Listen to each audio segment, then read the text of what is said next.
Pemirsa, untuk meningkatkan tata kelola pelayanan pemerintahan yang efektif, transparan, dan juga memberikan pelayanan prima kepada masyarakat, pemerintah Kabupaten Jember telah meluncing aplikasi Jikopi atau Jember Kota Pintar, di mana aplikasi ini berbasis elektronik dan juga digital yang dicanangkan oleh pemerintah pusat. Lalu seperti apa aplikasi Jikopi ini? Kita akan membahasnya selama kurang lebih 30 menit ke depan bersama saya, Ageng Widya.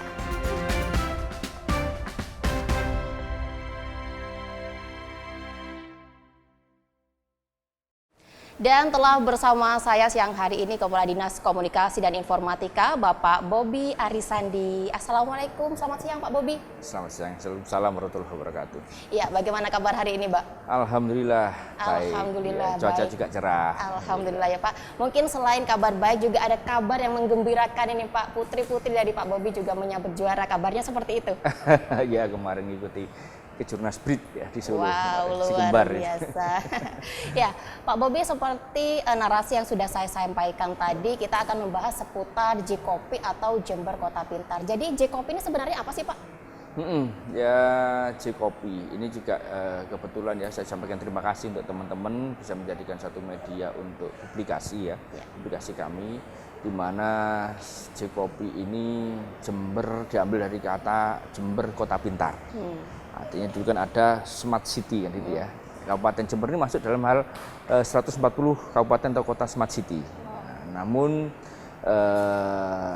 saat itu belum bisa maksimal, belum optimal, dan ketika kami posisi ada di Kominfo di tahun 2021,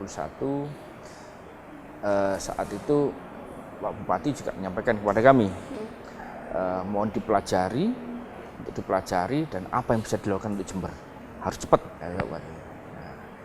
Kami melihat begini Mbak Ageng, ini saya cerita flashback dulu ya. Jadi sebelum kita masuk ke materi Jikopi ini kita akan flashback dulu. Jember ini memiliki jumlah penduduk yang cukup besar, 2,6 juta jiwa. Ada di 31 kecamatan, ada di 226 desa, ada di 22 kelurahan, totalnya ada 248. Ini kalau kita bayangkan bukan menjadikan hal yang kecil ini ya. Mulai dari jumlah penduduknya, jumlah kecamatannya 31, dengan jumlah desa yang totalnya desa kelurahan itu ada 248, dusunnya itu ada 966. Ini waktu kami diajak diskusi Pak Bupati, akhirnya kami sampaikan, ini Pak, jumlah penduduk ini bisa menjadikan suatu tantangan. Namun kita juga punya kekuatan, dengan adanya jumlah desa cukup banyak juga, camat juga tersebar dalam 31 kecamatan. Ketika tidak bisa memanage dengan baik, ini akan menjadi masalah besar. Kan kita melihatnya kan kebetulan saya waktu itu background dengan camat ya.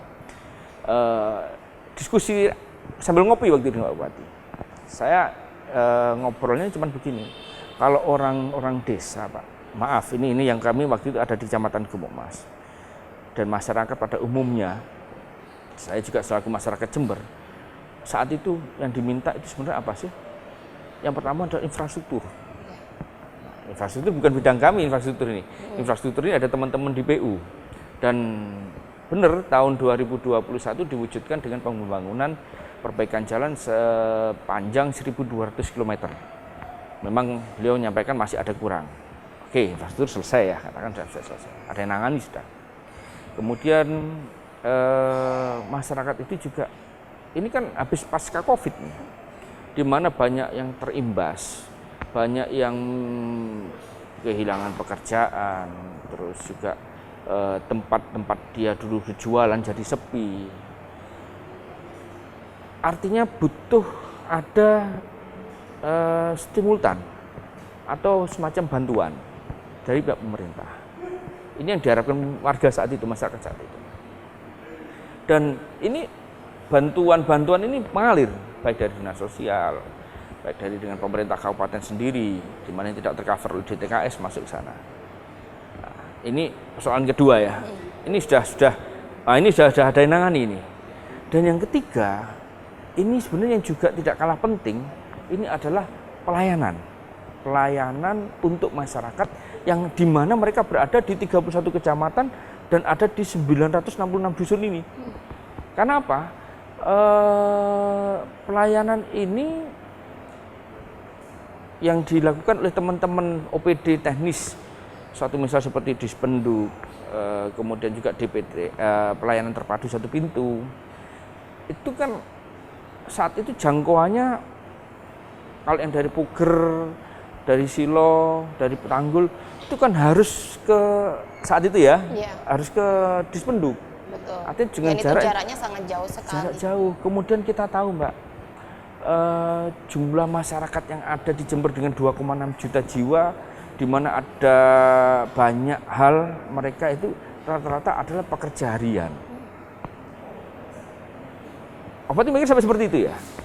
Ini kalau seandainya dibiarkan mereka hanya ngurusi untuk administrasi kependudukan ataupun yang lainnya, dia harus datang ke Jember, ini mereka nggak dapatkan uang, karena dia kerja harian. Karena mengganggu pekerjaannya seperti itu ya Pak? Betul, karena mereka tidak bisa hadir dalam untuk bekerja. Satu resiko itu Mbak. Resiko kedua, dengan jarak yang cukup jauh, padatnya lalu lintas. Juga beresiko. Beresiko, belum yang punya anak kan gitu ya, masih harus membawa anaknya ke sana kemari. Nah, disitulah kami melihat ada celah yang harus kita masuki. Waktu itu kami dengan teman-teman, dengan tim kami yang ada di Kominfo dan di beberapa OPD di organisasi maupun di Bapeda, kami ya semacam merumuskan kaitan dengan bagaimana caranya bisa memberikan pelayanan yang lebih efektif. Kita buat semacam proses bisnis, arahnya seperti apa. Padahal kalau kita tahu ketika posisi COVID kemarin itu, di mana sudah menjadikan melalui lockdown, melalui pembatasan-pembatasan, itu kan ada ya. Kalau Mbak Ageng maupun teman-teman yang lain, itu kalau beli apa-apa sudah nggak perlu datang lagi ke warung, datang lagi ke tempatnya. Kita punya ide dari situ, inisiatif di situ. Bagaimana kalau OPD-OPD ini yang punya layanan publik masyarakat ini, yang bisa menjadikan produk untuk masyarakat ini, seandainya mereka seperti warungnya, seperti tenannya mereka. Terus Kominfo mempunyai semacam wadah aplikasi induknya, di mana masyarakat ini cukup bisa satu kali login, satu kali PIN untuk transaksi itu. Transaksi artinya dalam pelayanan ya. Karena apa? Pesan terakhir obat itu prinsip Mas, birokrasi dan pimpinan itu adalah pelayan masyarakat. Bukan dilayani masyarakat ya. Nah, ini yang kita letakkan dasar dulu, pelayan masyarakat. Kita berusaha memberikan pelayanan kepada masyarakat ini. Kita buatlah proses bisnis dengan rupa sistem ini, sehingga ada waktu itu kita asumsikan antara 10 sampai 15 OPD yang punya pelayanan, kita identifikasi yang punya produk untuk masyarakat, akhirnya kita jadikan satu. Namun sebelum itu kita masukkan pada layanan dasar TTE, tanda tangan elektronik, karena sudah digital semua. Kalau ini masih belum TTE, kemudian kita sudah menggunakan digital di aplikasinya, ini akan menjadikan kesulitan tersendiri. Nah, ini waktu itu kami juga tidak di luar prediksi ya. Harap waktu itu target kami sampai dengan akhir 2022 itu baru bisa terjangkau semua. Terjangkau semua untuk semua kepala desa, semua camat, semua kepala OPD harus menggunakan TTE. Tapi atas semangat teman-teman, semangat kekompakan tim, dan motivasi yang diberikan oleh pimpinan, alhamdulillah di pertengahan bulan Juni ini sudah bisa dikatakan 99%. 226 kades sat TTE, 22 lurah TTE, 31 camat TTE, dan kepala OPD yang ada di Pemkab juga TTE. Jadi itu sudah upaya yang sudah dilakukan oleh pemerintah Kabupaten Jember untuk memudahkan masyarakatnya seperti itu. Ya, ini dasarnya dulu. Jadi kita harus menggunakan TTE dulu. Ketika TTE nanti bisa masuk ke dalam sistemnya nanti yang aplikasinya ini si kopi ini. Baik, dari Pak Bobi mendapatkan tantangan dari Bupati untuk membuat suatu terobosan ini akhirnya bisa di-launching tanggal 1 Juni kemarin ya Pak. Seperti itu.